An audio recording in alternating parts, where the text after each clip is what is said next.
નમસ્કાર દર્શક મિત્રો, આપ જોઈ છો ટીવી ન્યૂઝ ગુજરાતી। હવે જોઈએ અગત્યના સમાચાર। જો તમે પણ બહારના ડોસા ખાતા હોવ તો ચેતજો।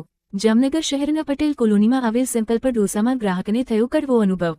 રેસ્ટોરન્ટના ડોસામાંથી નીકળી મરેલી જીવાત। ગ્રાહકે વિડીયો ઉતારી સોશિયલ મીડિયામાં કર્યો વાયરલ। ધારાબેન જેઠવા નામના મહિલા સાથે બની હતી ઘટના। ગ્રાહકે FSSAI અને સ્થાનિક ફૂડ વિભાગને આ અંગે કરી ફરિયાદ। 2 દિવસ માટે રેસ્ટોરન્ટ બંધ। ધારાબેન જેઠવા નામના કસ્ટમરની અમને ટેલિફોનિક ફરિયાદ મળતા જામનગર પટેલ કોલોની વિસ્તારમાં આવેલ સંકલ્પ ઢોસામાં પોતે ઢોસા ખાવા આવતા ઢોસામાંથી જીવાત મળી હોય અને તેઓ દ્વારા અમને ફરિયાદ કરતા અમે અત્યારે સંકલ્પ ઢોસામાં આવેલ છે।